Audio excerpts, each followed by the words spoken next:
Sometimes the biggest shifts in our economy, the ones that really change the game, they don't arrive with some huge fanfare. They just happen, quietly, buried in the news of a single weekend while we're all busy doing other things.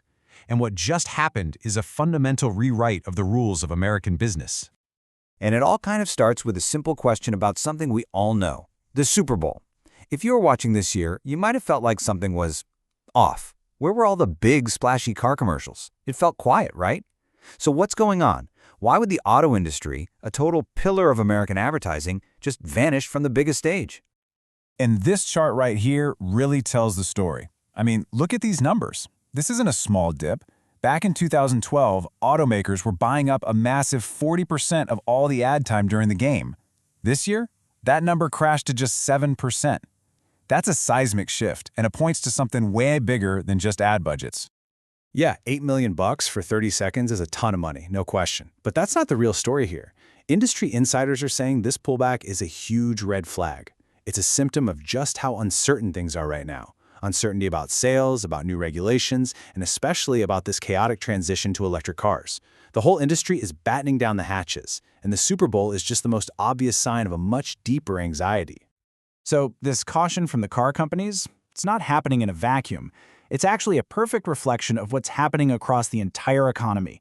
We're living in a tale of two fortunes, really. You've got some companies that are absolutely soaring, while others are just fighting to survive. And that gap between the winners and the losers, it's getting wider by the day. And this is a perfect example of that divide. Just look at the airline industry. American and Delta flew about the same number of people last year. But their profits? Whoa! American Airlines barely scraped by with $111 million.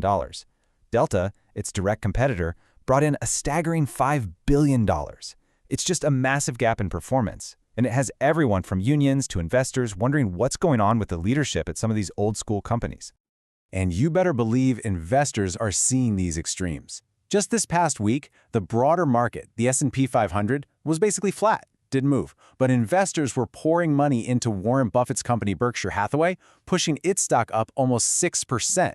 So why the huge difference?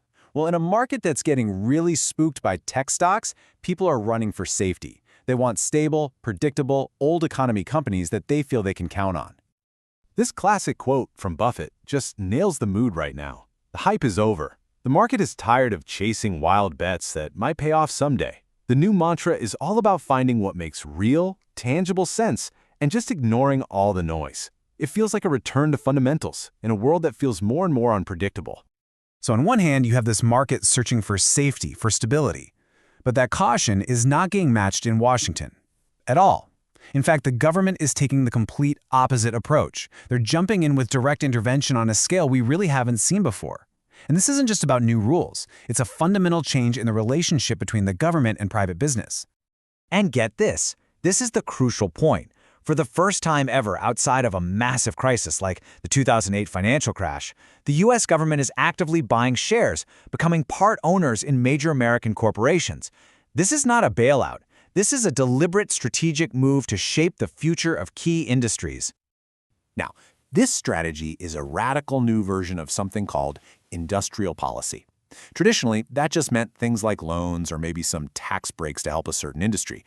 But now, it means the government is becoming an investor, betting taxpayer money directly on companies it decides are critical for the country. And this isn't just some abstract idea. The government is building a real portfolio. It includes cornerstone companies like U.S. Steel, tech giants like Intel, and firms that are absolutely vital for our supply chains, like the companies that produce rare earth minerals, MP Materials, and USA Rare Earth. Washington is literally picking stocks it thinks are America's most strategic assets. And the government's reach isn't stopping at minerals and microchips. We're also seeing it extend into the media world. President Trump has now started getting personally involved in huge corporate mergers, weighing in on deals that are normally just left to the regulators to figure out. And he's not exactly being subtle about it. I mean, look at this. This is a direct quote from the president's Truth Social account about a proposed merger between two of the biggest owners of local TV stations in the country. This kind of direct, public presidential pressure on a business deal is a major departure from how things have usually been done. Okay, so at the exact same time that Washington is writing a whole new playbook, another huge power shift is happening in a totally different universe, Silicon Valley. While the government is getting more hands-on with the old economy, the titans of the new economy are consolidating their power in a completely different way. For years, when you thought of Elon Musk's fortune, you thought of Tesla's public stock price, right? Well, that's not really the picture anymore. Not even close. After merging his private companies SpaceX and XAI, nearly two-thirds of his enormous wealth is now tied up in private companies, far away from the prying eyes of the public markets.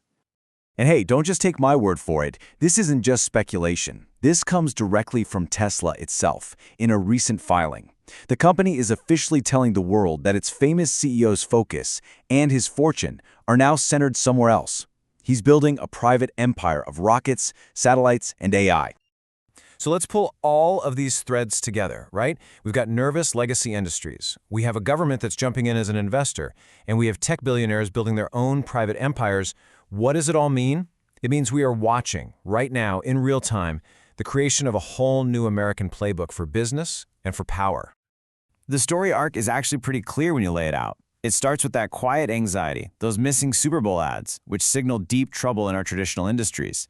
That creates a vacuum, and the government is stepping in to fill it, not as a referee, but as a player on the team.